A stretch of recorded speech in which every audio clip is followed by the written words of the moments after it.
Having trouble with a no service SIM on your Android phone? In this video, I will guide you step by step on how you can fix that. First, try restarting your device. Long press on the power button, tap restart, and let your phone reboot. This can often fix temporary glitches. Next, check that your SIM is properly seated in the tray and the tray itself is securely inserted.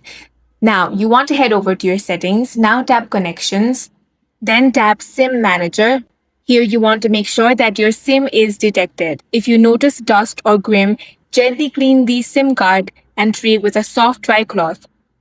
Next, contact your carrier to ensure your SIM is active and hasn't been deactivated. Outdated software can also cause issues, so go to your settings. Scroll down and tap Software Update. Now install any available updates. If the problem persists, reset your network settings. For that, head over to your settings, tap General Management, scroll down and tap Reset. Now select Reset Network Settings option. This will revert all network settings to default.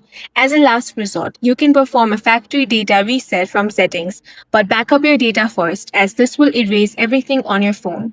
That's it for this video. If you found it useful, make sure to hit the like button and subscribe to our channel.